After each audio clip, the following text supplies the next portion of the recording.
live via phone. Grateful to you, Mr. Kwarting. When you heard these comments, what was your initial reaction to the comments made by Chairman Wontumi and then Abronye? I think any right-thinking member of our party, and even to extension, any right-thinking Ghanaian will find those comments as very unfortunate. And it's divisive, and it's just designed to break the unity of the party. And so, I mean, in summary, I felt it was unfortunate for those comments to have even been made in the first place.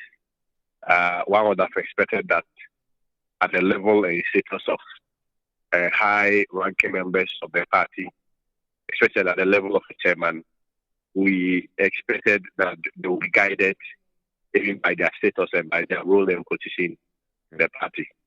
But unfortunately, I don't know whether they misspoke or it was just deliberate.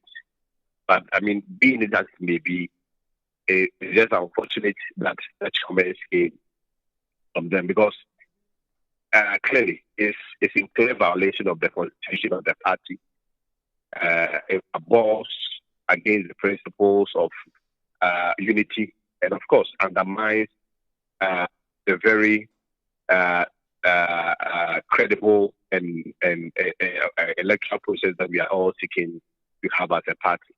And so it's an affront to the integrity and the sanctity of the process that the party wants to have, especially when already there are speculations or bias against some sections of the executives or the executives in general, and then you have two regional chairmen who are members of the National Executive Committee and the National Council. Apparently, the two most important decision-making bodies of the party coming out boldly to say that they will more or less resign the elections in a way that they are going to rank for one candidate, and for that matter, the candidate that they are supporting.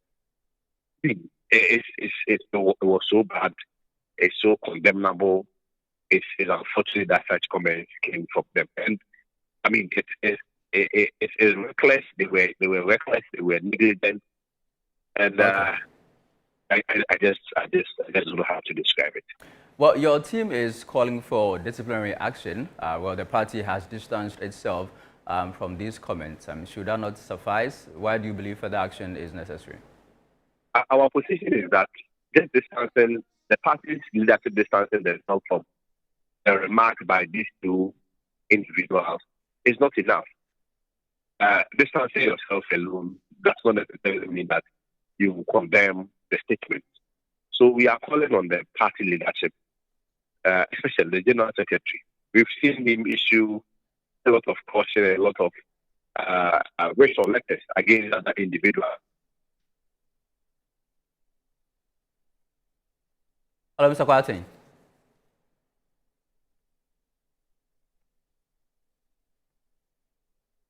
Hello, Kwarting, can you hear me? I can hear you. Can you hear me? Yes, I can hear you, sir. Please go ahead. Yes, our position is that the party distancing themselves alone is not enough. They should be seen publicly to condemn those reckless and unfortunate and careless statements that were made by these two individuals. And of course, again, also summon them to face disciplinary action, because it's a clear act of misconduct and a clear violation of the party's constitution. And it is our view that distancing themselves alone does not cure the mischief and the problem that the conduct presents to the party, especially when it comes to the party's unity. Yeah, Mr. Kwarting, so in this particular instance, what do you think would be the appropriate punishment for these two? The appropriate punishment, disciplinary action you're calling for? You see, we are calling for a disciplinary process. Okay. At the end of the day, if you are subjected to a disciplinary process, There are even rights that are true to you. You open yourself for it. So obviously you'll be subjected to fair hearing, fair procedure.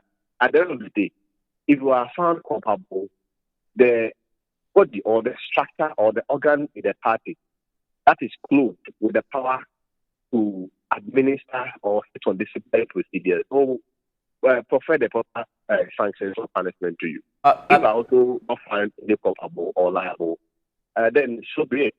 But we are saying that until the party takes such a decisive action, it is still that action is going to weaken the party. Okay. And even the image of the party out there.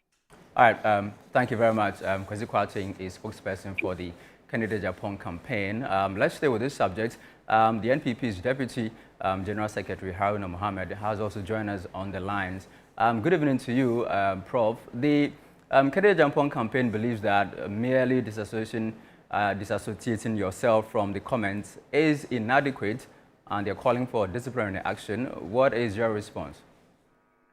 Thank you very much, Charles. I will say good evening to your cherished viewers across the globe and the good people of Ghana and the membership of the New Patriotic Party.